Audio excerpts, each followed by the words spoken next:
বাংলাদেশ পরিচ্ছন্ন জ্বালানি, সবুজ অর্থনীতি এবং আত্মনির্ভরশীল শক্তি ব্যবস্থার পথে ধীরে ধীরে দৃঢ়ভাবে এগিয়ে যাচ্ছে। আজকে আমরা এমন একটা উদ্যোগের উদ্ভাবন করছি যা শুধু একটি বিদ্যুৎ উৎপাদনের উদ্যোগই নয়, বরং এটা বাংলাদেশের টেকসই ভবিষ্যতের একটি প্রতীক। জাতীয় সংসদ ভবনে 1 মেগাওয়াট রুফটপ সৌর বিদ্যুৎ ব্যবস্থার উদ্বোধনের মাধ্যমে আমার মনে হয় একটা বার্তা বোধহয় আমরা স্পষ্টভাবে দিতে পারবো।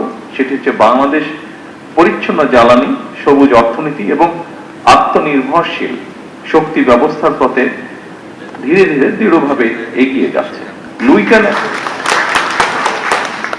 উপস্থিতিবৃন্দ, লুইখানে নির্মিত নকশায় নির্মিত এই জাতীয় সংসদ ভবন অবশ্যই আমাদের গণতন্ত্রের প্রতীক, এবং আজ সেই ভবনের ছাদেই সৌর শক্তিকে কাজে লাগিয়ে আমরা মনে হয় প্রমাণ করার চেষ্টা করছি নেতৃত্বে কেবল নীতিতে নয়, বরং বাস্তব কর্মকাণ্ডেও প্রতিফলিত হতে হবে। উপস্থিতিবৃন্দ, বাংলাদেশ আর জ্বালানি খাতে স্বনির্ভরতা অর্জন করতে চেষ্টা করছে।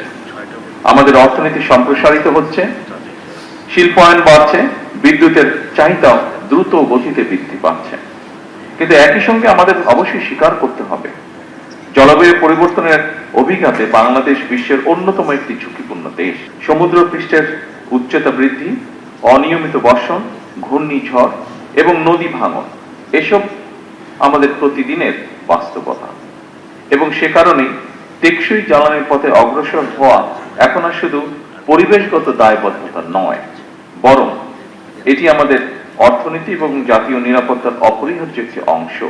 উপস্থিতিবৃন্দ, সৌরশক্তি সেই সম্ভাবনার সবচেয়ে উজ্জ্বল দিক। আমাদের বাংলাদেশে প্রতিদিন গড়ে প্রতি বর্গ কিলোমিটারে 4.5 থেকে 5 কিলোওয়াট ঘন্টা সৌর বিকিরণ পায়। আমাদের অসংখ্য ছাদ, শিল্প এলাকা, খোলা জমি এবং উপকূলীয় অঞ্চল নবায়নযোগ্য জ্বালানির বিশাল সম্ভাবনার ধারণ করে আছে। গত 1 দশকে বিশ্বব্যাপী সৌর বিদ্যুতের উৎপাদন ব্যাপকভাবে হ্রাস পেয়েছে। ফলে সৌরশক্তি এখন কেবল পরিবেশ বান্ধব নয়, অর্থনৈতিকভাবে অত্যন্ত কার্যকর একটি সমাধান। আজকের এই প্রকল্প সেই বৃহত্তর যাত্রারই অংশ একটি। সম্মানিত সকল উপস্থিতিবৃন্দ, আমি দৃঢ়ভাবে বিশ্বাস করি জাতীয় সংসদ ভবনের এই উদ্যোগ দেশের সকল সরকারি এবং বেসরকারি প্রতিষ্ঠানকে অনুপ্রাণিত করবে। প্রতিটি ছাদ, প্রতিটি প্রতিষ্ঠান এবং প্রতিটি নাগরিক যদি পরিচ্ছন্ন জ্বালানির এই অভিযাত্রায় অংশ নেয়, তবে বাংলাদেশ ইনশাআল্লাহ খুব দ্রুতই একটি সবুজ এবং টেকসই উন্নয়নের মডেল রাষ্ট্রে পরিণত হতে পারে।